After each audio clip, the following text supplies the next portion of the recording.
hello, and Happy New Year. This is Dr. Margarita Gurri, Dr. Red Shoe, interviewing my first guest of the year, one of my dearest friends in the world, Dave Bricker. Welcome, Dave Bricker. Good morning, Margarita, and happy 2019. Well, thank you. So far, so good. I've chosen Dave Bricker because this year my theme for Step Up, the podcast that brings wisdom from the best of the best in business, is all about gratitude. And you, Dave Bricker, are someone I'm incredibly grateful to. And of course, the reverse is true. Well, yeah. I mean, really, it goes both ways. So one of the things I wanted to do was to talk about this amazing process that I see you going through. You have reinvented yourself. You have so many different talents that, as we've been talking over the years, you've helped me with writing, you've helped me with editing, with graphics, you've helped me with music stuff. You write music. I mean, I don't know what you don't do, but you do a lot. So I thought at this point, you've landed on something that I find fascinating. You've landed on story selling and helping people transform their businesses and I believe their lives through storytelling. How the heck did you get to storytelling from all these other talents that you have? Well, there's a story in itself. It is indeed. I think you're the best story around.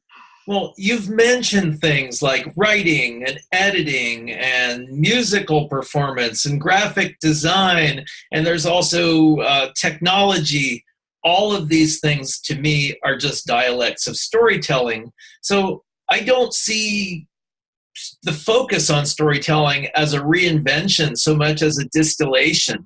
I think I've been scattered into a lot of different areas, and my revelation has been it's all storytelling. Everything you know or think you know is a story. And in our great human search for meaning, there's only one tool we have for conveying meaning from one person to another, conveying value from one person to another, and that's storytelling. We do it through images, words, code, technology, music. It's all about communicating meaning and value. Storytelling. I think you do that very well. One of the things that you've helped me with is to think about how I present myself, whether mostly in writing, you've helped me, and also then telling different stories. So if we have a sales team that wants some zhuzhing, they want to do better, they want to double their income. If we have an entrepreneur who is ready to send off her key messages across the world, and if we have a speaker who wants to speak better, how can you help them? Well, let's look at each of those cases separately. Let's start with that sales team. Let's say somebody says, Dave, my sales team's turning in mediocre numbers. We want to close more sales. We want to improve our performance. How can you as a storyteller help me do that? And I think what happens with salespeople, and look, we're all salespeople. We're all trying to persuade somebody to do something. Ask any Jewish mother. We are all salespeople. Or a Cuban mother. Or in my case, grandmother, right? Right. Same thing, different language. But we that sales staff, very often salespeople, they get caught up in what's in front of their face. Prices, processes, ingredients. They want to talk about how cheap the product is. They want to talk that it has ingredient X in it. They want to talk about its availability and its distribution. And this is a variation on the old theme of selling the features instead of the benefits. And what salespeople need to do is they need to tune in to the end user's story. And that story is that person has a certain conflict. They want less itching. They want to save time. They want to make money. They want to blend their food more thoroughly. There are any number of results that these people want to get, outcomes. And they need to sift through those until they find the authentic outcomes, which means you keep asking why. Like a child will irritate you and you tell them to do something and they say, why? And you say, and eventually, if you try not to fall into that parent trap that you hated when you were a kid, and you say, because I said so, just go do it. You can't do that with clients and keep them. But if you go through that process of asking why do you want your food blended more thoroughly? Well, because it's healthier that way. If I'm making my juices or smoothies, I don't want chunks in them. I want whatever the justification is. And it might come down to something like health. It might come down to something like status, like I want to have the best juicer in the juicing tribe. Whatever it is, there are these authentic conflicts that really are at the core of what's meaningful to people. And they have to do with survival of the individual and survival of the species. It's things like food, love, shelter, sex, status, that sort of stuff. And if you don't find, you drill down to that authentic conflict and you realize that customer's got that conflict, and then what is their happily ever after? It's usually the inverse of the conflict. It's they feel healthier. They enjoy their food more, whatever it is. I'm using a blender as an example, but that salesperson is not the hero in the story. The customer becomes the hero in the story who makes the journey from conflict to transformation. And it's the job of the salesperson to provide the magic, the wind that blows that sailboat from the stormy seas of conflict to the safe port of transformation. And wind is an invisible force. You can't see it, you can't hold it in your hand, but if you've ever been caught on a boat in a storm, you know it's there and it's real and it's powerful. So as a salesperson, as a speaker, what's your magic? What is your superpower? What is your perspective, your insight, your innovation? What is it that allows you to blow your customer's sailboat from conflict to transformation? Now let's go back to that salesperson. They're no longer thinking about whether or not they're cheaper than their competitor or that they've got better distribution. These are really things that the client does not deeply care about. What the client cares about is attaining transformation. And if they see the salesperson and the salesperson's product as a means for accomplishing that, then that's where the transaction will happen. And how about for the entrepreneur and for the speaker? What are the outcomes? And speak again to the issue of benefit versus outcome for each of the next two categories, the entrepreneur and the speaker. Well, I think the entrepreneur, whether they are, okay, let's take a web designer as an entrepreneur. You've got someone who's been designing websites for a while. They're pretty good at what they do. They're fast at what they do. They've learned to solve all of the myriad problems that can happen when something doesn't look on screen the way it's supposed to, or something breaks, and they've spent this time. And let's just pick an arbitrary number. Let's say that person's charging $30 an hour. The problem is that as they've gotten good, they can do $90 worth of work in that hour. They're 3 times faster than their competitor. But because they're charging by that hour, and because the market perceives that professional work, that professional hour is worth a certain amount, they've now hit their ceiling. If they raise their rate to $60 an hour, they're still great, right? It's still a great deal. They're producing 1.5 times the value at the price, but nobody's going to hire them. So what's wrong here? Huh? I would. Well, you might, but a lot of people are not going to see the value. They're going to look for that $30 an hour designer and probably try to talk them down on price. Happens all the time. Trust me, I'm a designer, I know. So there's a story that is interfering with this entrepreneur's success. Now, this same web designer can say, look, I'm going to try a different story. I'm going to talk to the client, and the client says, well, what is this website going to cost me? I have a budget. And the website designer says, why does it matter? Strange question. The Client says, of course it matters. I don't have unlimited funds. Well, what if I told you this website was going to cost you $100,000? The client says, I'd run away pretty quickly. Yeah, I figured that. What if I told you my last 5 clients have paid $100,000 and made $500,000 in their first year? The client thinks, well, I'd probably go get the money. So it's really not about the price, is it? It's about the value.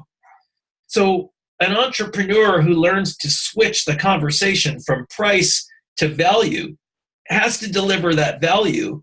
Maybe that value is just delivering 3 times as much work in the same hour. But when that web designer says, I don't know what it's going to cost, it doesn't matter, what outcome do you want to produce? What does happily ever after look like for you? Do you want more sales? Do you want to put up a frequently asked questions page that takes a load off your customer service staff? Do you want online ordering that takes a load off your sales and fulfillment people? What is it that you want to do? What are those solutions worth? And now what we're talking about is a whole different conversation. Forget selling yourself as a graphic designer. Sell yourself as an online marketing consultant. Quintuple your fees and provide a better value to serious clients at a higher price. This is a very common conundrum for creative professionals, but what gets in our way is the story of what we think we do and what we think we offer, and we sell that story to clients and it bites us. What have you been doing differently now that you're an entrepreneur? What have you been doing differently with your story so that instead of being bitten, you're prospering? I'm a person who I've spent a good part of my professional life burdened by money mindset problems. I spent a lot of time living on a sailboat, odd jobbing my way around the Bahamas. I left with $30 in my pocket. I was a boat bum who just, I'd varnish a boat or scrape a bottom and make a little money and live off of it for 3 months. And my big life trophy, if you will, at one point in my life was, look at how little I can live on and live like a king on. I never thought of myself as poor. I never got rained on or went hungry. It was a great life, but it also created a mentality for me where, okay, I made enough to pay the bills. I succeeded. And all that time that I lived on that sailboat, 15 years in total, I could have been focusing on earning a regular salary and taking the 90% of it that I didn't need to put into rent and bills and general expenses that most people have. I'd have a big nest egg built up from that. So my money mentality, my money mindset held me back. And it's this same thing in a way it's this story about price versus value. And I got a lot of value out of that time in my life, but I didn't get a lot of economic value. One of the things that I have been excited to see you do, which is switch your money mindset.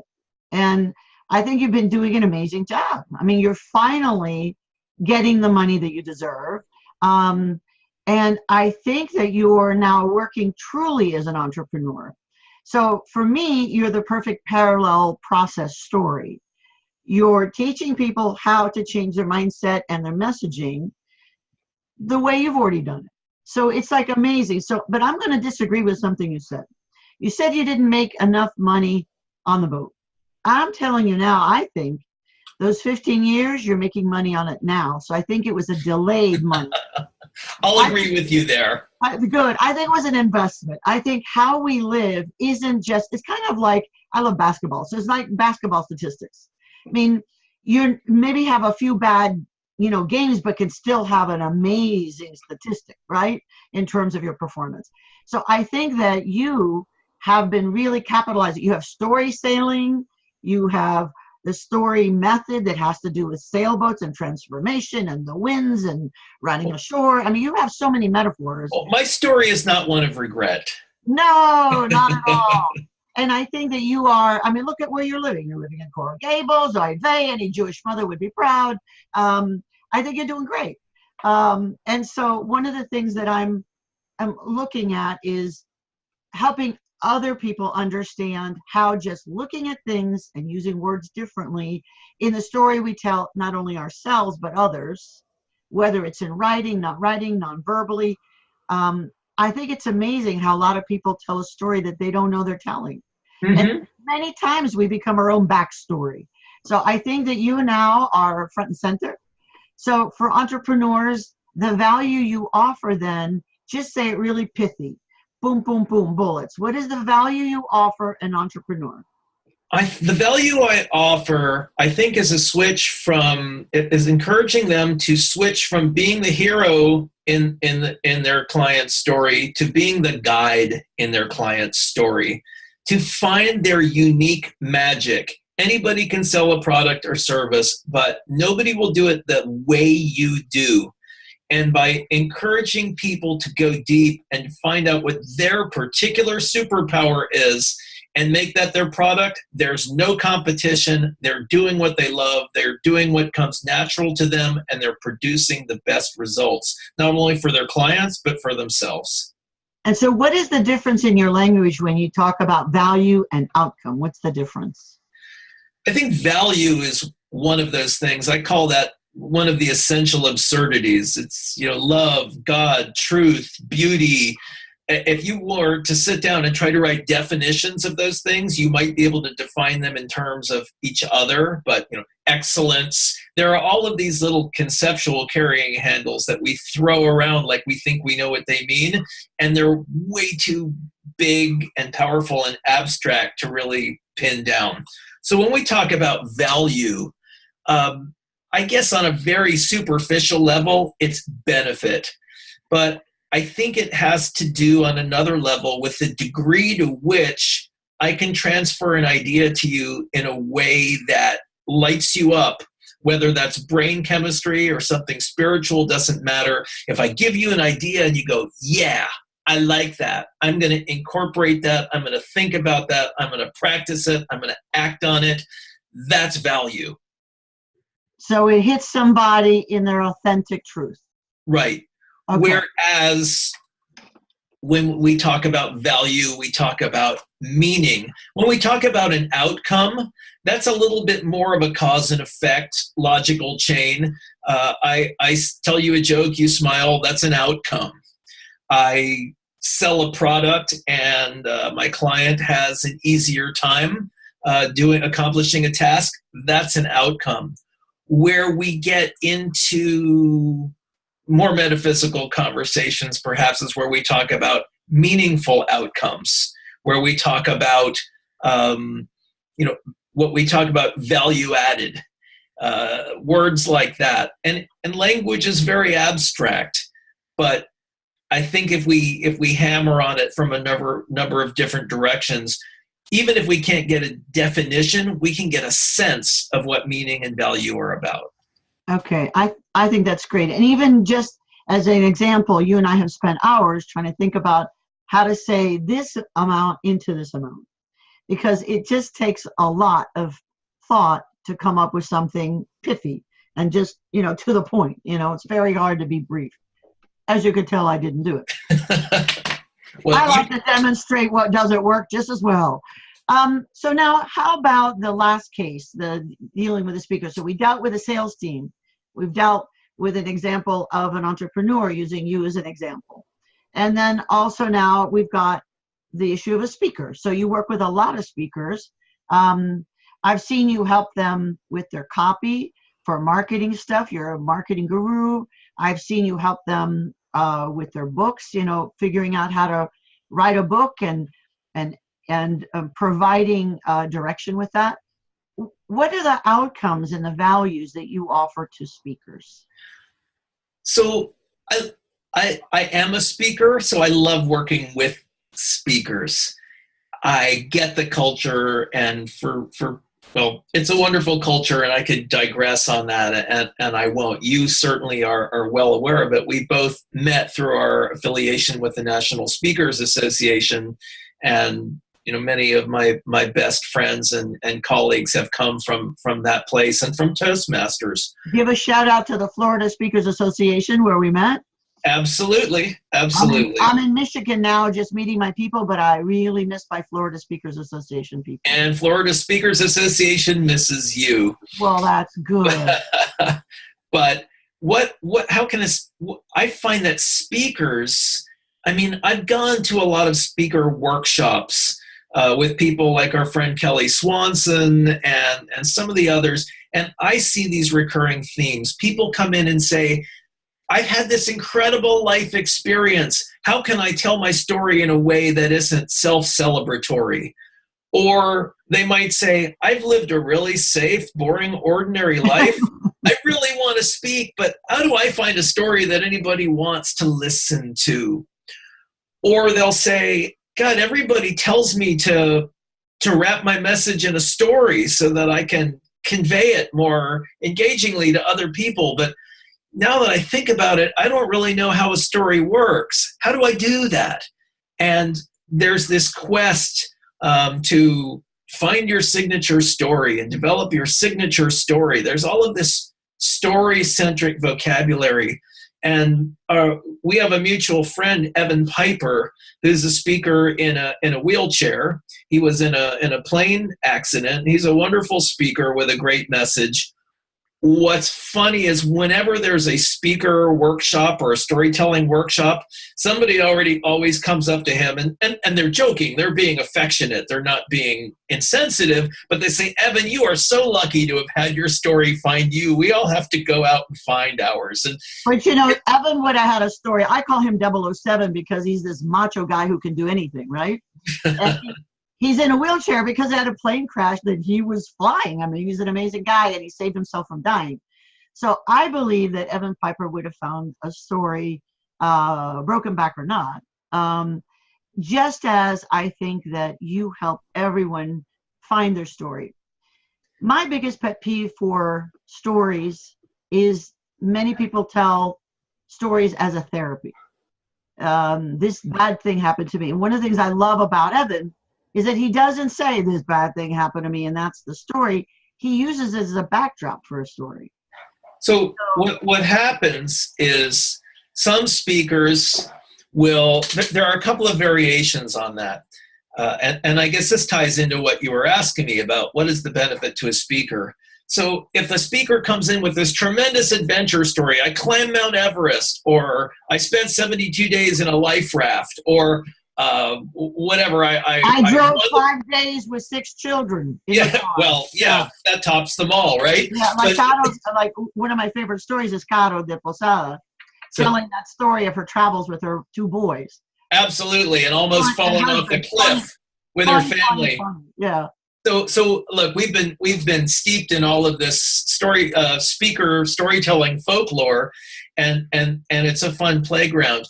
But what happens when somebody, let's start with this first case. Look, my story. I sailed across the ocean, or an even bigger story. My friend Neil Peterson, who was a black South African who speaks about, they wouldn't even let him in the yacht club, and he went to the library, learned how to build a boat, built a boat because he couldn't afford to buy one, and sailed alone around the world in a boat that everyone called the floating coffin. They teased him.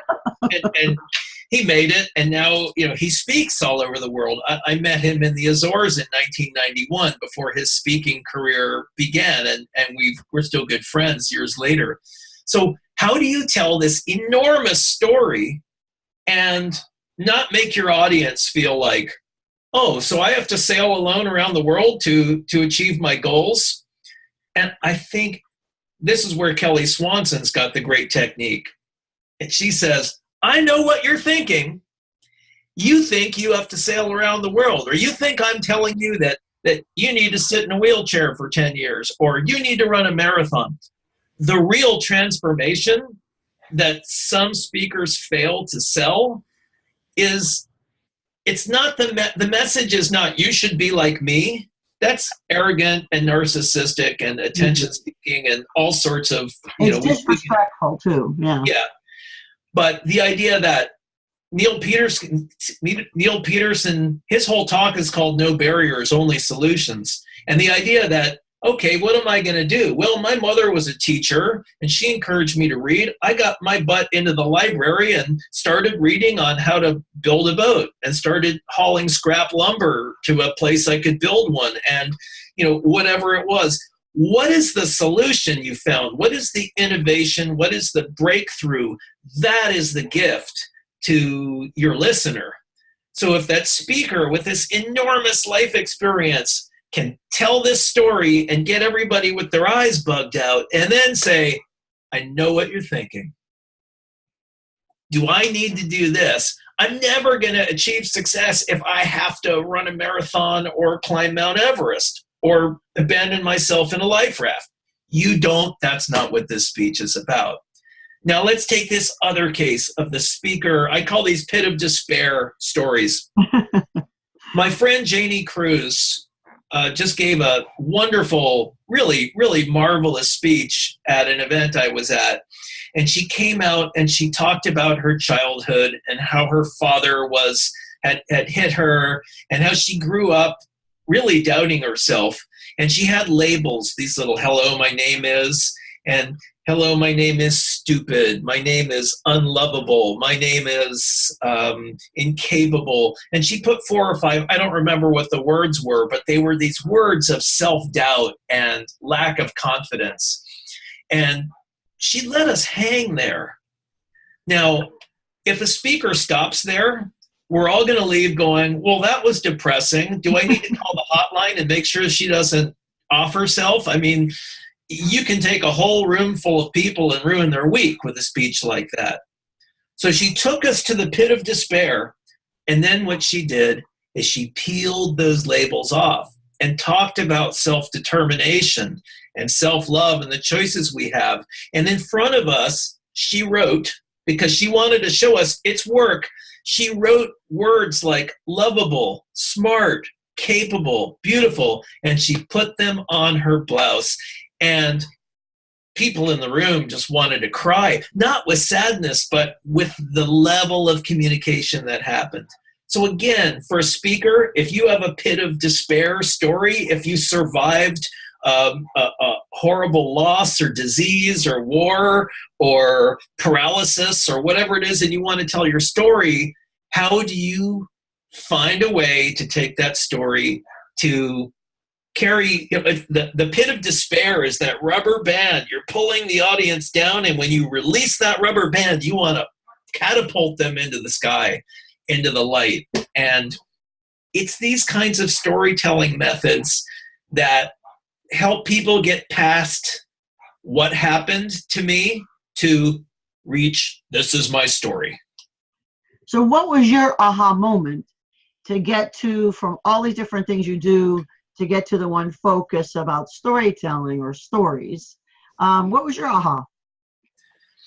I think my aha moment was really unremarkable. I wish, maybe this would, people tell remarkable stories, but no.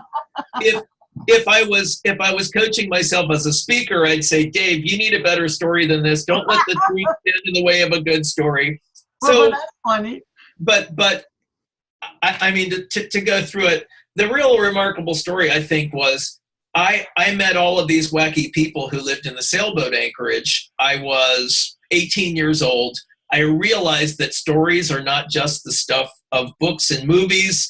The guy I met had sailed to Miami from Hawaii. He might as well have come from the moon. And I asked them these questions about storms and navigating, and I was mesmerized.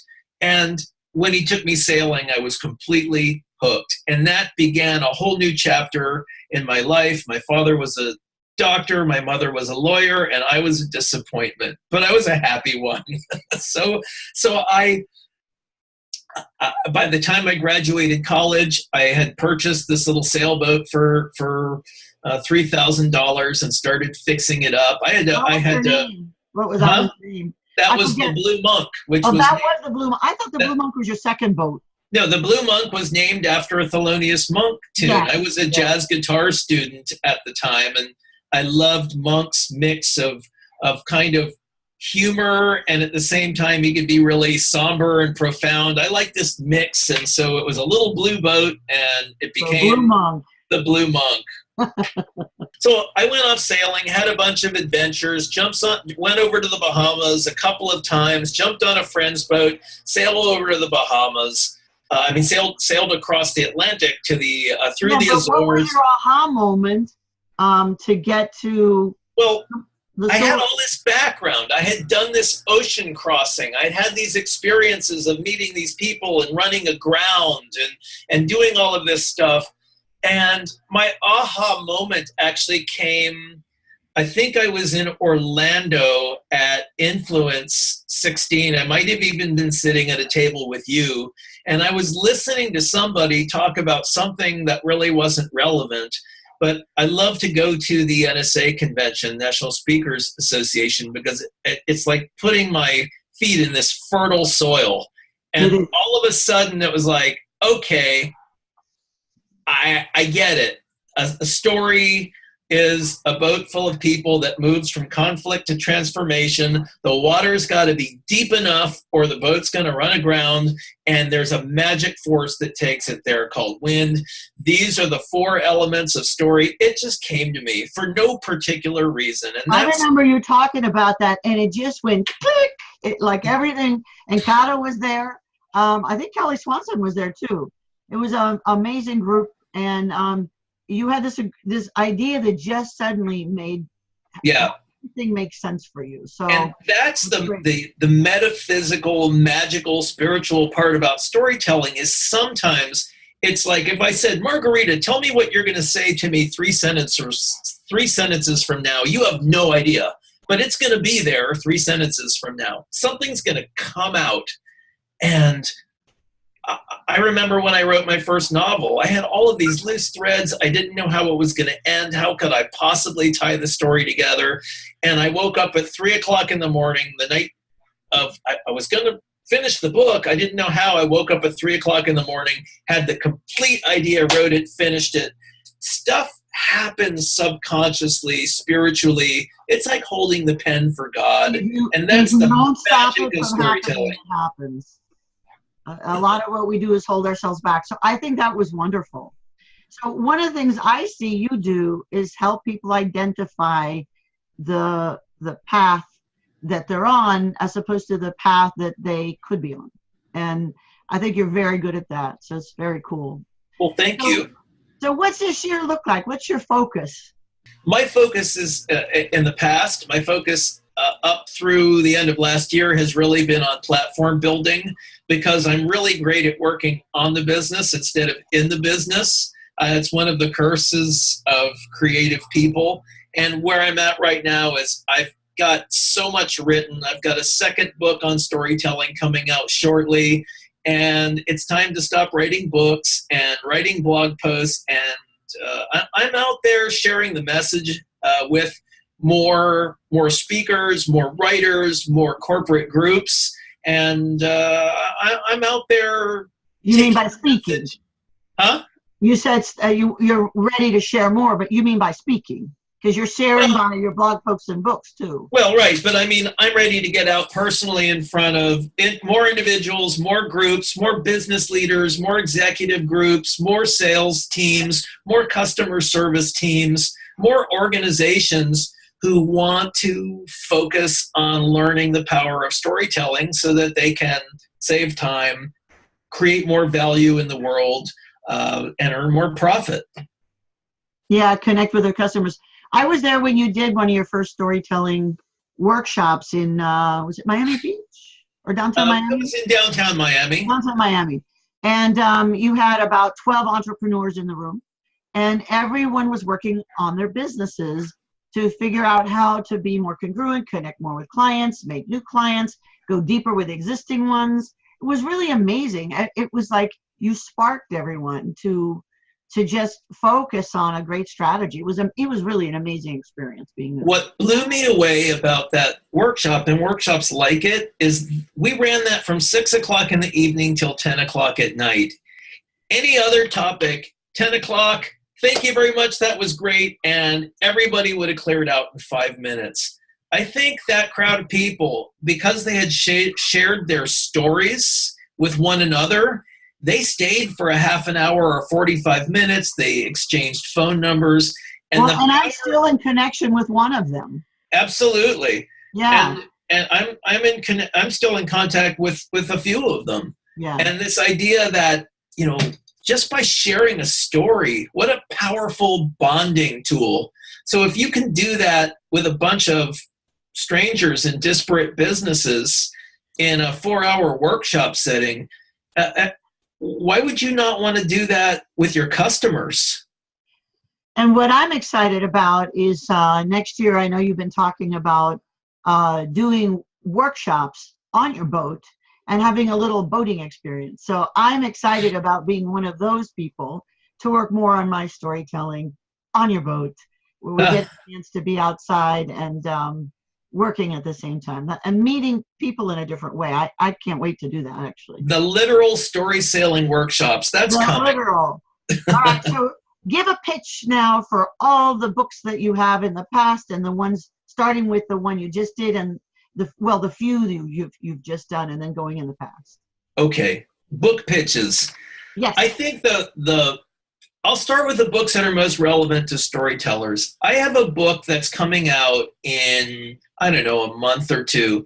It's a little book. It's 7,000 words, and it's a guide, it's called Story Sailing. It's a short guide to storytelling, and it talks about some of the things that we just discussed, like pit of despair stories and where do you find your story. It looks at a lot of common storytelling mistakes and successful techniques and just bundles them in a short little guide for speakers, coaches, trainers, anyone who wants to connect with groups of people and craft stories that are more engaging. The bigger book is The Story, A Voyage Through the Islands of Connection and Engagement for Writers, Speakers, Professionals, and Visionaries. And I had a certain beef. I've read a lot of books on storytelling. Whatever your topic is, you have to read the literature on it. If you want to speak about mountain climbing, you got to climb the mountains and you got to read all the mountaineering books. If you want to talk about business, whatever it is, you got to be a subject matter expert. And most, if not all, of the books about storytelling say a story is this, a story is that, a story works like this. And if stories are so powerful, how come these books don't tell stories? And so The Story is a business book wrapped in a novel. And it's a little cliche. It's about a group of people who end up stranded on an island. And they come there to study happiness, to do a workshop with a famous author. The author doesn't show up. They end up in a schooner with Captain Strider, who's this kind of wacky guy who's into storytelling. And they spend 10 days sailing the Abacos, the islands of the northern Bahamas, talking about storytelling. So it's a story that teaches the art of storytelling. I have some other books on writing. I've got The Writer's Guide to Powerful Prose, which is about that one. Words and, well, thank you. It's about words and writing style. I also have The Publisher's Guide to Book Anatomy. It's about the difference between an introduction, a prologue, a preface. What is a colophon? What are all the parts of a book? This is like watch repair. It's just forgotten. But that's been very helpful for me. Of course, a lot of times I don't have to look at your book. I just call you and ask. But right, hey, I like that. The Blue Monk is my sailing memoir, and it documents the time from when I first encountered the sailing community and how I got hooked into that.